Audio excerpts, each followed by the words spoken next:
بسم اللہ الرحمن الرحیم۔ ایپیسوڈ 19۔ کتاب کا نام عمر خیام، مصنف ہیرالڈ لیم۔ ایک جنگجو، مہم جو اور عاشق، وہ 11ویں صدی کی مشرقی دنیا پر ایک آتشین دمدار ستارے کی طرح لہرایا، بادشاہوں کو للکارا اور ایک کنیز کے لیے فردوس برین تعمیر کر ڈالا۔ میرے آقا، آپ پر سلامتی ہو۔ میں دیکھ رہی تھی کوئی رینگتا ہوا آیا اور اس نے آپ کی جاسوسی کی۔ وہ وہاں گلابوں کے پیچھے چھپا اور پھر رینگتا ہوا چلا گیا۔ میں نے اس کا چہرہ دیکھا تھا۔ کیا وہ احمد مالی تھا؟ عمر خیام نے پوچھا۔ جی ہاں، احمد، اسے کوڑے مارے جائیں۔ اس لڑکی کے لیے جس کی پرورش صحرائی قبائل میں ہوئی تھی، ایک جاسوس دشمن تھا جسے ویسے ہی کچل دینا چاہیے جیسے سانپ کو کچلا جاتا ہے۔ عمر ایک لمحے کے لیے خاموش رہا۔ نہیں، اسے ان لوگوں کے پاس جانے دو جنہوں نے اسے بھیجا ہے، تاکہ وہ انہیں گدھے والی بات سنائیں۔ اگر میں اسے ماروں اور نکال دوں تو وہ احمد سے بھی زیادہ خطرناک کسی اور کو بھیج سکتے ہیں۔ عائشہ اس پر حیران ہو گئی۔ اس کا مطلب ہے کہ اس کے آقا کو احمد کی جاسوسی کا علم تھا، بالکل ویسے ہی جیسے وہ پہلی بار ملنے پر جان گیا تھا کہ وہ صفا قبیلے کے سردار کی بیٹی نہیں ہے۔ اس کا جادو کتنا عظیم تھا، یقیناً وہ اس کے خیالات پڑھ سکتا تھا۔ جب وہ اس کے پاس گھٹنوں کے بل بیٹھی تھی اور وہ اس کی زلفوں کو چھو رہا تھا، لیکن عمر اپنے خیالوں میں مگن تھا۔ وہ جنت کی باتیں کرتے ہیں، لیکن ایک لمحے کے سکون کے سوا جنت کیا ہے؟ عائشہ کو اس کا جواب نہیں معلوم تھا، اس لیے وہ خاموش رہی۔ یہاں ایک باغ ہے اور خاموشی ہے، پھر بھی یہاں تلاش کرنے والے آتے ہیں اور باتیں کرنے والے اور دیکھنے والے مخل ہوتے ہیں۔ عائشہ، کیا میرے ملازم تمہارے ساتھ مہربانی سے پیش آتے ہیں؟ بے شک وہ آتے ہیں۔ کیا میرے آقا، آپ پسند کریں گے کہ میں اپنا بربط اٹھاؤں اور گیت سناؤں؟ کافی دیر ہو چکی ہے، 1 گھنٹے میں سحر کی روشنی ہو جائے گی۔ تم جاؤ اور سو جاؤ عائشہ۔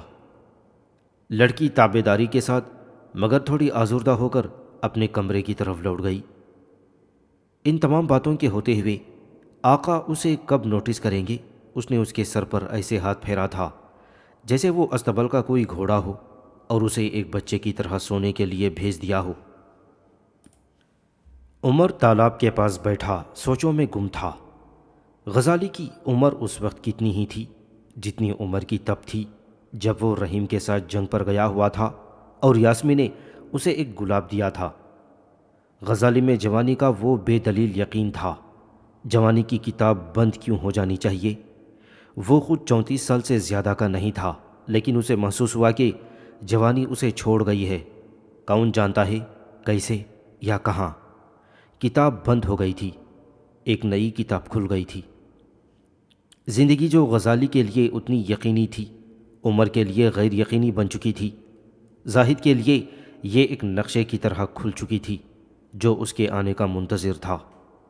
ماہر فلکیات کے لیے یہ رکاوٹوں کے اندر رکاوٹیں پیش کرتی تھی۔ اس نے سوچا، وہ ایک بہترین استاد بنے گا اور میں پڑھا نہیں سکوں گا۔ ایک اچانک خیال پر اس نے تالی بجائی۔ ایک ملازم گھر سے بھاگتا ہوا آیا اور تھوڑے فاصلے پر احترام سے رک گیا۔ عمر نے درخواست کی، میرا مہروں والا پرانے سکوں والا ڈبہ کہاں ہے؟ وہ نیلی ٹائلوں والے کمرے میں چینی قالینوں کے ڈھیر کے پاس ہے۔ اس نے پہلی بار اس شخص کے چہرے پر نظر ڈالی، احمد۔ جب وہ ڈبہ اس کے گھٹنوں پر تھا تو اس نے اپنی کمر پٹی میں لٹکے ہوئے بٹوے سے چابی نکال کر اسے کھولا۔ اس ڈبے کو بند رکھنا ضروری تھا، کیونکہ اگرچہ اس کے ملازم کبھی پورا ڈبہ نہیں چرائیں گے، لیکن زلیخا یا لونڈیاں سونے کے سکوں کو دیکھ کر انہیں چرانے پر اکسا سکتی تھیں۔ ان کی انگلیاں سونے کے لمس کی کشش کا مقابلہ نہیں کر سکتی تھیں، اگرچہ وہ دل کھول کر روتی تھیں اگر آقا کبھی انہیں چوری پر ڈانٹ دیتا تھا۔ کیا کچھ اور بھی چاہیے میرے آقا؟ کچھ نہیں، تم جا سکتے ہو احمد۔ کچھ لمحات کے لیے اس نے نایاب سکے نکالے اور ان کا معائنہ کیا۔ کچھ نہیں، تم جا سکتے ہو احمد۔ کچھ لمحات کے لیے اس نے نایاب سکے نکالے اور ان کا معائنہ کیا۔ یہاں ایک بزنطینی سکہ تھا جس پر ایک بادشاہ اور اس کی ملکہ کی تصویر ایک صلیب کے نیچے بیٹھی تھی۔ عمر یونانی حروف پڑھ سکتا تھا۔ یہ جسٹینین تھا اپنے دور حکومت کے 6 سال میں، لیکن عورت کا نام وہاں نہیں تھا، اور یہاں مٹی کی ایک مہر تھی جس پر ایک اڑتے ہوئے پرندے کی کھدی ہوئی تصویر تھی جو اس نے صحرائی شہر پلمیرا کے کھنڈرات سے اٹھائی تھی، جہاں زنوبیا نے کچھ عرصہ پہلے روم کو چیلنج کیا تھا۔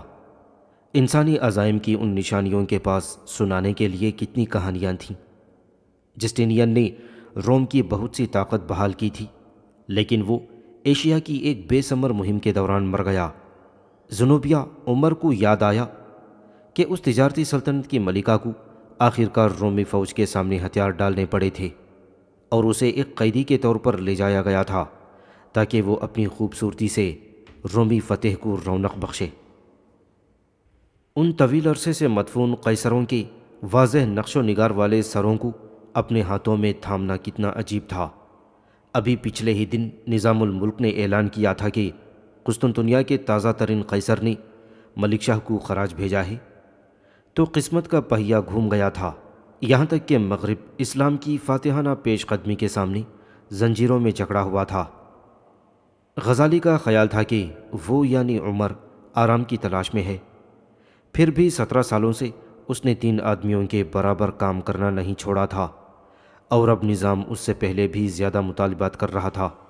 اس کی خواہش تھی کہ کوئی اور اسے سکوں والا ڈبہ لا کر دیتا۔ احمد کا بے حس چہرہ اسے اس خفیہ نگرانی کی یاد دلاتا تھا جس سے وہ خود کو آزاد نہیں کر سکتا تھا، کیونکہ یہ نظام کے افسران اور نظام کے دشمنوں کے ذریعے کی جا رہی تھی۔ اگر وہ ایک سے جان چھڑا بھی لیتا تو دوسرا موجود رہتا، اور آخرکار اس کے پاس چھپانے کے لیے کچھ تھا ہی نہیں، پھر بھی وہ اسے اس کے گلاب کے باغ میں تنہا چھوڑ سکتے تھے۔ ایک اور ملازم نمودار ہوا اور اس نے سرگوشی میں ایک درخواست کی، نہیں، میں کوئی خط نہیں دیکھوں گا، میں کوئی پیغام نہیں سنوں گا، اور میں نہیں چاہتا کہ باغ میں کھانا لایا جائے۔ تم جاؤ اسحاق، اور یہ دیکھو کہ کوئی اس باغ میں داخل نہ ہو۔ یہ منحوس ڈبہ اٹھاؤ اور جاؤ۔ لیکن اگر ایک گیدڑ بھی دیوار کے اندر داخل ہوا تو تمہارے پیروں پر کوڑے پڑیں گے، عمر نے جواب دیا۔ دربان نے سکوں کا ڈبہ لیا اور بے چینی سے پاؤں بدلتے ہوئے کھڑا رہا، لیکن آقا، وہاں ایک ہے۔ اے خدا! عمر اتنی شدت سے چلایا کہ ملازم بھاگ کھڑا ہوا۔ سورج غروب ہو چکا تھا اور درختوں میں شام کا دھندلکا چھا رہا تھا۔ ہوا کے ایک آخری جھونکے نے تالاب کی سطح میں لہر پیدا کی اور غائب ہو گیا۔ غزالی شہر کی طرف ڈھلوان راستوں پر اکیلا چلتے ہوئے تنہائی میں خوشی پا چکا تھا۔ پھر بھی عمر سوچ رہا تھا کہ کیا وہ خود ہجوم کے درمیان کام کرتے ہوئے اس صوفی سے زیادہ اکیلا نہیں ہے؟ غزالی اپنے خیالات اپنے ساتھی شاگردوں کے ساتھ بانٹتا، عمر کے پاس کوئی نہیں تھا جس کے ساتھ وہ اپنے خیالات بانٹ سکے۔ شام کے دھندلکے سے بربت کی ایک دھیمی تان اور ایک عورت کے گیت کی آواز آئی۔ گیت ان مردوں کے بارے میں تھا جو جنگ سے واپس صحرائی راستے کے کنویں پر آئے تھے۔ ان کے اونٹ لوٹ کے مال سے لدے ہوئے تھے۔ کانٹے دار جھاڑی کے پاس گھٹنوں کے بل بیٹھے اونٹوں کا ذکر، جبکہ جنگجوؤں کی قیدی عورتیں نوحہ خوانی کر رہی تھیں۔ یہ ایک عربی گیت تھا، اور جلد ہی عمر کو احساس ہوا کہ گانے والی پاس ہی ہے اور دھیرے سے بربت بجا رہی ہے۔ یہ کیا ہے؟ اس نے پوچھا۔ دھندلکے سے عائشہ نمودار ہوئی۔ وہ ایک ہرنی کے وقار کے ساتھ چل رہی تھی، اور اس نے اپنے سر سے نقاب ہٹا دیا۔ اس کے قریب گھٹنوں کے بل بیٹھ کر وہ دوبارہ بربت پر جھک گئی۔ بنو صفا کا ایک گیت ہے، اس نے جواب دیا۔ اس کا ایک اور بھی حصہ ہے، بہت زیادہ۔ کیا میرے آقا سنیں گے؟ میرا مطلب ہے کہ تم یہاں کیوں ہو عائشہ؟ میں نے حکم دیا تھا۔ لیکن حکم کے وقت میں باغ میں ہی تھی۔ اچھا، خاموش رہو۔ عائشہ نے تابیداری سے بربت ایک طرف رکھ دیا اور اپنی ٹانگیں سمیٹ کر بیٹھ گئی۔ وہ ایک لفظ کہے بغیر بالکل مطمئن لگ رہی تھی، پھر بھی وہ کسی بھی طرح ساکت نہیں تھی۔ پہلے اس نے اپنے کندھوں سے سیاہ بالوں کا گچھا پیچھے ہٹایا جس سے مشک کی ہلکی سی خوشبو آ رہی تھی۔ پھر کچھ دیر کے لیے اس نے اپنا چہرہ اوپر اٹھایا جیسے ستاروں کا مشاہدہ کر رہی ہو۔ اس کے بعد اس نے اپنے برہنہ بازوؤں سے چاندی کی چوڑیاں اتارنا شروع کیں۔ جب بھی وہ حرکت کرتی وہ ایک لمحے کے لیے عمر کی طرف مڑتی۔ عمر اپنی سوچوں کا تسلسل دوبارہ نہ جوڑ سکا، اس کے بجائے وہ عائشہ کی خوبصورت ہاتھوں کو دیکھ رہا تھا۔ وہ گود میں چوڑیوں کا ڈھیر لگا رہے تھے۔ اس نے ڈھیر بہت اونچا کر دیا اور وہ چاندی کی جھنکار کے ساتھ گر گیا، اور اس کی سانس رک گئی جیسے کوئی بچہ شرارت کرتے ہوئے پکڑا جائے۔ اس کا کندھا عمر کے لبوں کو چھو گیا اور اس نے باریک ریشمی کپڑے کے نیچے اس کی حرارت محسوس کی۔ اب اتنا اندھیرا ہو چکا تھا کہ کچھ بھی صاف دیکھنا مشکل تھا۔ عائشہ اب دوبارہ اپنے بالوں میں مصروف تھی۔ اس کے بازو سر تک اٹھے ہوئے تھے جس سے اس کے جسم کی دھیمی مہک اس تک پہنچ رہی تھی۔ اگرچہ اس نے کچھ نہیں کیا تھا لیکن وہ اس رات کا حصہ بن چکی تھی جس نے عمر کو اپنے حصار میں لے لیا تھا اور اسے بیرونی دنیا سے کاٹ دیا تھا۔ کچھ لمحے پہلے اس کے الفاظ اور اس کے خیالات سب سے اہم تھے، اب صرف اس لڑکی کی ہلکی سی حرکات معنی رکھتی تھی۔ اس کے ہاتھ نے لڑکی کے گھٹنے کو چھوا اور اس کے بدن میں ایک جھرجھری سی دوڑ گئی۔ اپنے بازو نیچے کیے بغیر اس نے اپنا سر اس کی طرف موڑا۔ اس کے لب مسکرا رہے تھے۔ وہ اسے چومنے کے لیے جھکا اور اچانک وہ اس کے پاس سے پھسل گئی۔ عائشہ، وہ سرگوشی میں پکارا، لیکن یہ خاموش لڑکی جادوئی طور پر بدل چکی تھی۔ اب وہ موتی لونڈی نہیں رہی تھی جو اس کی ناراضگی سے ڈرتی تھی۔ وہ رات کی ایک مخلوق تھی، ہاتھ نہ آنے والی اور سرکش۔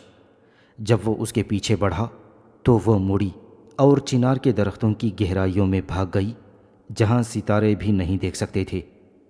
اتفاق سے اس کا بازو لڑکی کے کندھے سے ٹکرایا اور اس کا ہاتھ اس کے سینے کی نرمی پر جا پڑا۔ عائشہ نے خود کو آزاد کرایا اور غائب ہو گئی۔ اس کے ننگے پیروں کی کوئی آواز نہیں آ رہی تھی۔ اسے چومنے کا خیال عمر خیام کے ذہن سے نکل چکا تھا۔ اس کا جسم اس کے تعاقب میں تن گیا تھا اور رات میں دوڑتے ہوئے اس کا خون تیز ہو گیا تھا۔ اس کا سراغ کھو جانے پر وہ سننے کے لیے رکا۔ صرف اپنے کانوں میں دھڑکن سنائی دے رہی تھی، یہاں تک کہ اس کے پاس سے اس کے ہنسنے کی دھیمی آواز آئی۔ وہ اس کی طرف جھپٹا لیکن صرف ایک درخت کے تنے سے جا ٹکرایا۔ ایک بار پھر عائشہ کی ہنسی نے اس کا مذاق اڑایا اور اس بار وہ دھیرے سے بغیر کسی آواز کے اس کی طرف بڑھا۔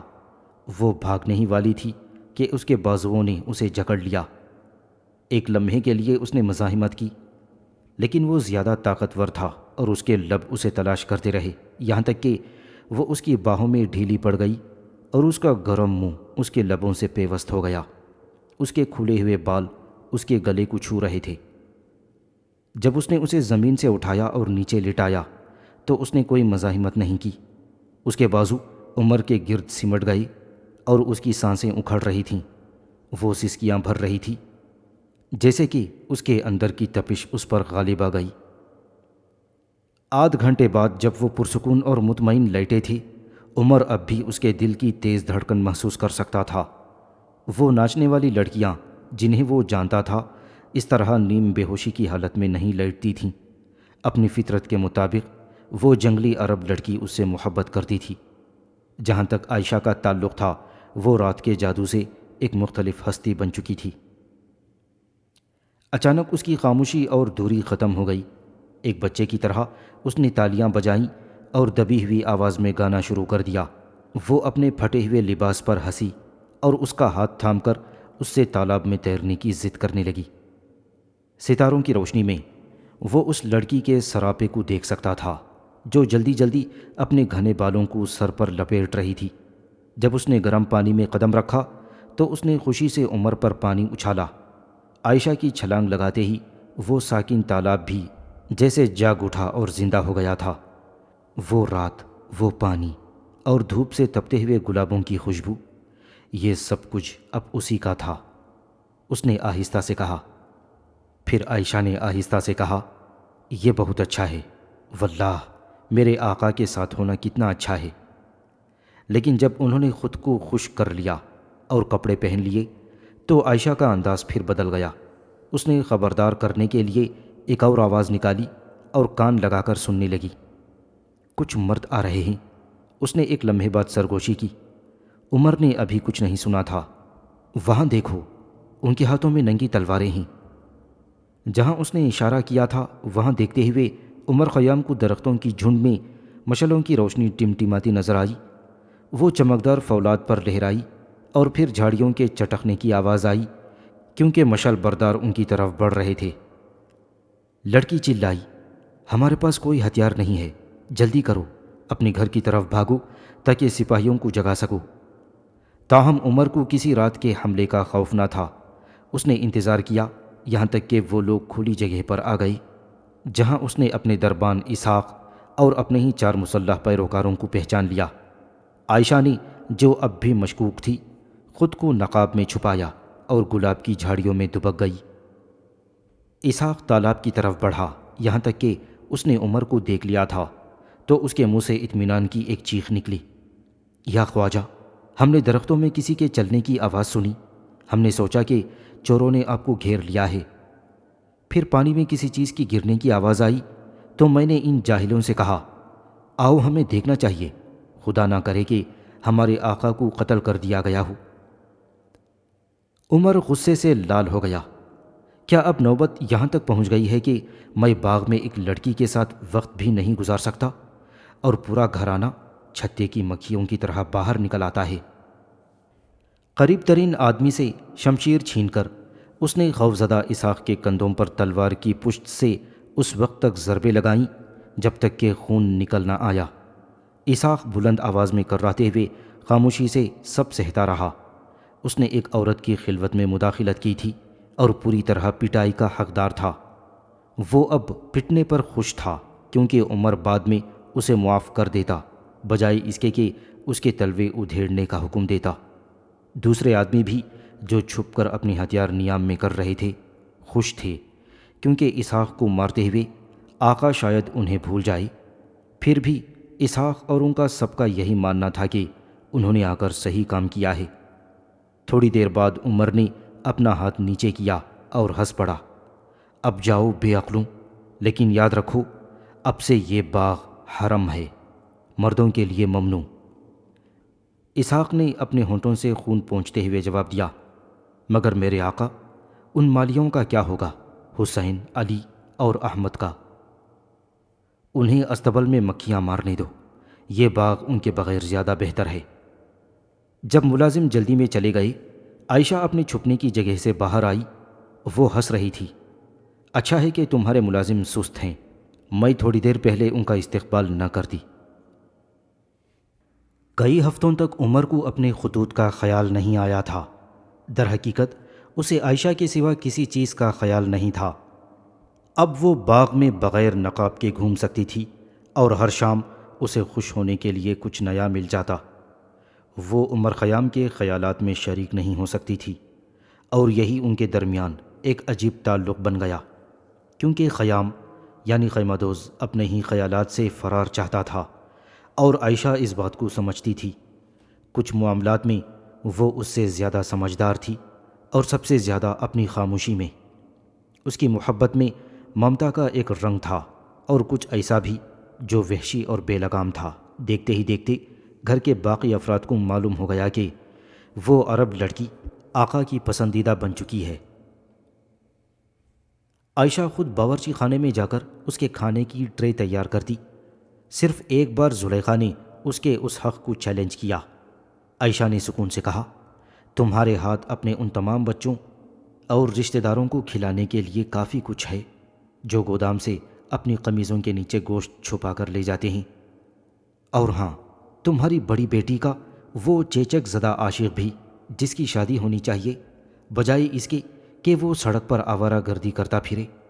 میں آقا کے برتن خود دیکھوں گی اور یہ بھولنے کی کوشش کروں گی کہ تمہارے ہاتھ سے کیا کیا پھسل کر غائب ہوتا رہتا ہے۔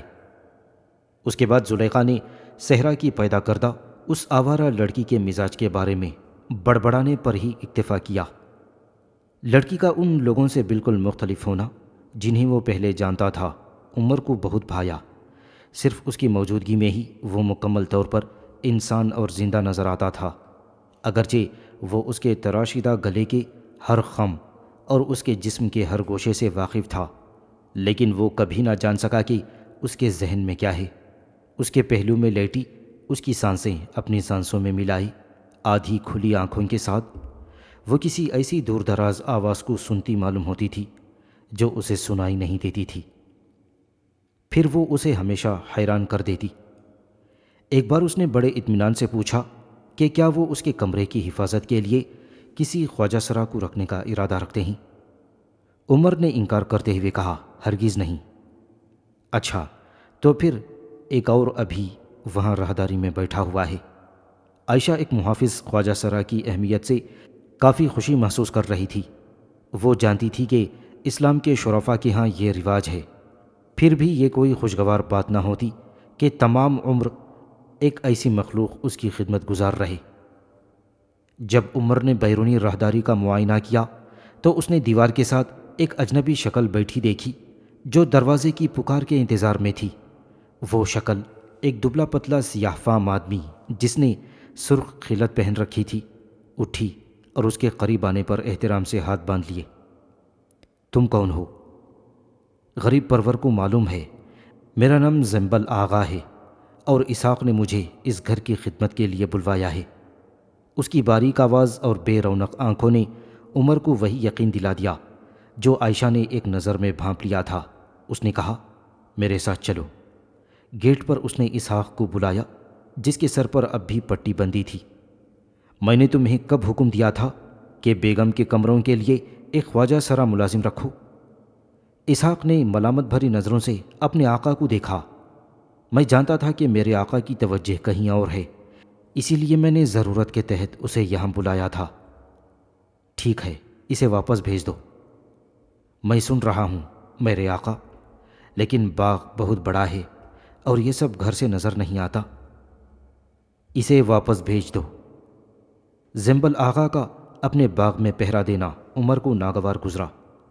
اس کے علاوہ عائشہ کی پرورش خواجہ سراؤں کے درمیان نہیں ہوئی تھی اور اس کا اسے جاسوس کے پہرے میں رکھنے کا کوئی ارادہ نہیں تھا۔